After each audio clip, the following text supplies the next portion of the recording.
2024년 11월 2일 토요일 죽은 모든 이를 기억하는 우령의 날 둘째 미사 제1독서 지혜서의 말씀입니다.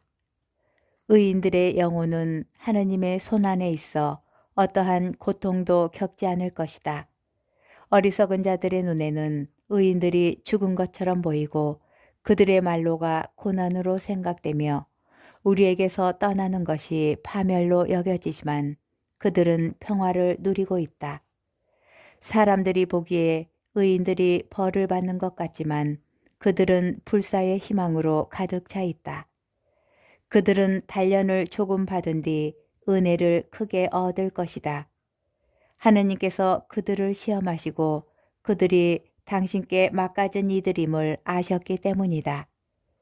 그분께서는 용광로 속의 금처럼 그들을 시험하시고 번제물처럼 그들을 받아들이셨다. 그분께서 그들을 찾아오실 때에 그들은 빛을 내고 그루터기들만 남은 밭의 불꽃처럼 퍼져나갈 것이다. 그들은 민족들을 통치하고 백성들을 지배할 것이며 주님께서는 그들을 영원히 다스리실 것이다. 주님을 신뢰하는 이들은 진리를 깨닫고 그분을 믿는 이들은 그분과 함께 사랑 속에 살 것이다. 은총과 자비가 주님의 거룩한 이들에게 주어지고 그분께서는 선택하신 이들을 돌보시기 때문이다. 주님의 말씀입니다. 제2독서 사도 바오로의 로마서 말씀입니다.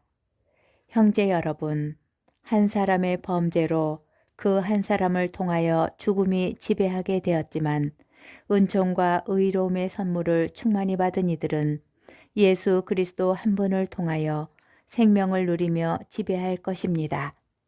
그러므로 한 사람의 범죄로 모든 사람이 유죄 판결을 받았듯이 한 사람의 의로운 행위로 모든 사람이 의롭게 되어 생명을 받습니다.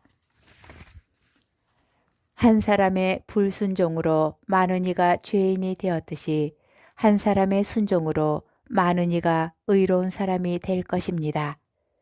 율법이 들어와 범죄가 많아지게 하였습니다. 그러나 죄가 많아진 그곳에 은총이 충만히 내렸습니다. 이는 죄가 죽음으로 지배한 것처럼 은총이 우리 주 예수 그리스도를 통하여 영원한 생명을 가져다주는 의로움으로 지배하게 하려는 것입니다. 주님의 말씀입니다. 복음 마테오복음 11장 25절에서 30절의 말씀입니다. 그때에 예수님께서 이렇게 말씀하셨다. 아버지, 하늘과 땅의 주님, 지혜롭다는 자들과 슬기롭다는 자들에게는 이것을 감추시고 철부지들에게는 드러내 보이시니 아버지께 감사드립니다. 그렇습니다, 아버지. 아버지의 선하신 뜻이 이렇게 이루어졌습니다. 나의 아버지께서는 모든 것을 나에게 넘겨주셨다. 그래서 아버지 외에는 아무도 아들을 알지 못한다. 또 아들 외에는 그리고 그가 아버지를 드러내 보여주려는 사람 외에는 아무도 아버지를 알지 못한다. 고생하며 무거운 짐을 진 너희는 모두 나에게 오너라. 내가 너희에게 안식을 주겠다. 나는 마음이 온유하고 겸손하니 내 멍에를 메고 나에게 배워라.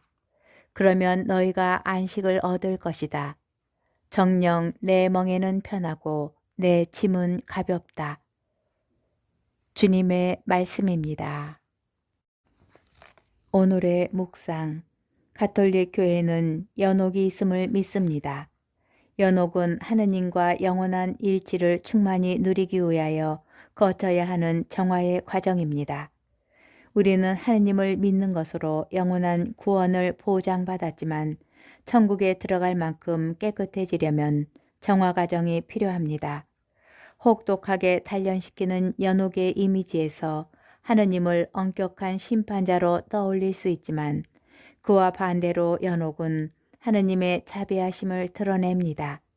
천국은 하느님과 깊이 일치된 성인들만 들어갈 수 있습니다.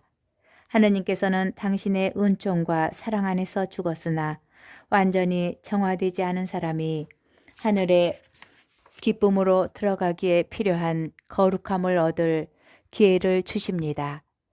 완전히 정화되고 주님과 일치한 영혼만이 천국에 어울립니다. 그런데 지상 생활을 마칠 때까지 완전히 정화되고 주님과 온전한 일치를 이루어 하늘나라에 걸맞게 된 이들이 과연 얼마나 되겠습니까? 주님을 믿고 하늘나라를 바라고 살았지만 인간적 나약함 때문에 하늘나라에 걸맞지 않은 대부분의 우리에게 구원의 기회가 주어졌습니다. 죽음 뒤에도 세상에 남아있는 이들의 기도와 희생으로 정화가 가능하고 그로 말미암아 구원될 수 있다는 희망이 바로 연옥에 있습니다. 이 같은 연옥 영혼과 죽은 이들을 위한 기도에 대한 교회의 가르침은 우리를 끝까지 포기하시지 않고 우리를 구원하시려는 하느님의 사랑에 대한 교리입니다. 연옥은 정화의 과정이기에 이 과정은 이 세상에서부터 시작될 수 있습니다. 인생살이에서 겪게 되는 삶의 우여곡절과 부침은 우리를 정화하는 연옥과 같은 구실을 합니다. 자신의 죄악과 무능을 깨닫게 하고 하느님 자비에 자신을 더욱 내맡기게 하는 고통과 고난은 연옥과 같습니다. 그래서 이 세상의 고통은 정화하는 연옥의 의미가 있으며 그 고통은 영원한 행복의 시작입니다.